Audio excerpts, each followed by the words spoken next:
welcome back to Homestead Corner. Today we're going to dig into our pantry and whip up a cornbread / muffin mix. You can use it for either. Super simple and easy. You can have it ready to go and you don't have to buy that stuff in the box at the store. It'll save you a ton of money.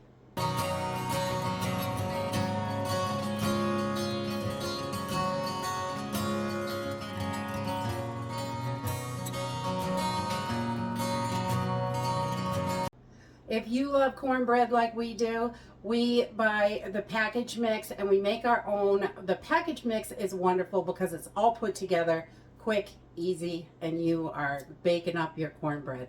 And I really like that, but I don't love all the extra stuff that's in them, and they can get quite expensive if you eat it a lot. So making your own is going to cost you pennies. A bag of cornmeal, flour, sugar, salt, and baking powder is all you need. You should have this stuff in your pantry already, and it is super simple and easy to make. So let's jump in and get started. This is another one of them super simple and easy mixes that we can put together at home with basic ingredients that we already have in the pantry.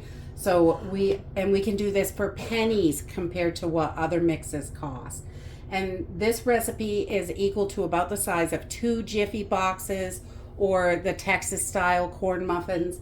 I think it's Morrison that makes it, but it's going to make a whole loaf or about 12 muffins. So this is so simple and easy, and just basic ingredients: all-purpose flour, cornmeal, sugar, baking powder, and some salt, and that's it. That's all you need to put this together. This isn't going to last long term on the shelf because your baking powder is going to go flat, but it will last for about a year. So if you regularly like to eat cornbread or corn muffins, then you can whip these up and have 6 or 7 of them or 10 on the shelf. As long as you eat them up in a year, they're going to be just fine. So we're going to start with our flour, and we're going to do 1 1/3 cups of all-purpose flour. And I am going to make a mess because I always do. You know how I am. So I like to do this in a quart-sized mason jar because I can do it like a shake and pour too, which is awesome. I could just add my liquid right to it and mix it in the jar. Or you can do it in a bowl. You could put this in a baggie or a Mylar bag. I would, it's not going to last long term, so plastic baggie will work, like a Ziploc. So 1 1/3 cups of all-purpose flour. And then we're going to add 1 cup of our cornmeal. I'm using yellow cornmeal because that's what I buy. But whatever cornmeal you have is going to work for this, definitely. So I'm going to do about a cup. Get that in there. A cup of your cornmeal. Put that right in. And then we're going to add 6 tablespoons of sugar. You can switch this out to whatever sweetener that you like. Monk fruit works really good. Whatever it is that you like to use for sweetener, you can just use an equal amount to 6 tablespoons of sugar. And this just gives it that sweet cornbread flavor. And then we're going to do 1 tablespoon or 2 tablespoons, sorry, of our baking powder. I want to get 2 of those in there, make it nice and fluffy. And then just a ½ teaspoon of salt.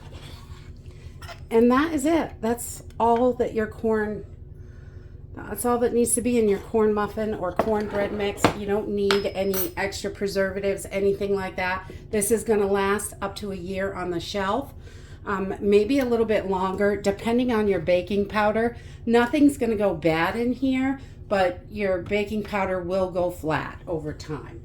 So I just do that, put an airtight seal on this just to keep it nice and fresh, and you have got your cornbread mix. So I'll show you how to put it together. It's super simple and easy. We'll be cooking up some cornbread. So if I'm going to cook this just plain cornbread with nothing in it, I'm just going to add my ingredients right to the jar. But today Most of the time I like to add, you know, jalapenos or green chilies or corn, cheese, something to it. So today I'm going to do that. I'll show you how to do this. We're just going to take the entire jar of our ingredients, pop it right in a bowl. And to make your cornbread, I'm going to use 4 tablespoons of oil, or you can use butter, your choice. I've just used a little bit of vegetable oil. I'm going to put 2 eggs in here. Pretty large eggs, I guess. I don't know. I don't really measure my eggs because the hens just make what they make. Sometimes they're bigger, sometimes they're smaller. And 2/3 of a cup of milk. And that is it to make this. You don't need to put anything else in there. If you just want plain cornbread, this is it. So you can just mix this up and you are ready to bake it. So once you have this all mixed and everything is incorporated well, you can put it right into your greased bread pan. Or I'm going to add a can of corn to this. I just drain that corn out. And I'm going to add a small 4-ounce can of these peppers. They're hot. A little bit. It says it's hot. They're not that hot. I like it spicy. You can add your cheddar cheese to this. Half a cup of cheddar cheese, half a cup of pretty much anything that you like in there. You can just mix it right in however you like your cornbread. And once I have this all mixed, I'm going to put it right in my pan. Okay, once you have it in your pan, I've got my oven preheated to 400 degrees. We're going to put this in for 35 to 40 minutes for bread, and for muffins, 20 to 30 minutes. So they go a lot quicker for muffins, but we like the bread, so I'm going to do that today. And I'll bring you back. And that's it. This cornbread is so easy. You can put the mix together. It's totally shelf stable, and just whip it up when you want it. Just like having a box mix, but you know exactly what's in it. If you want to use all organic, you can. Or if you want to use all budget brands, you can do that too. But you get to decide, and you can whip it up any way you like. I like the option of adding the extras when I get ready to cook it. That way I can decide what I want in it and what I don't. Sometimes I like to throw in some sour cream, sometimes jalapenos and corn, sometimes green chilies and tomatoes. It just depends on what we're eating and what we feel like making at the time. So grab up your staples and whip up some cornbread mix, and then when you're ready to bake it, it's a snap, ready to go. That's it for today. I hope you enjoyed this video, and I hope to see you next time. Bye!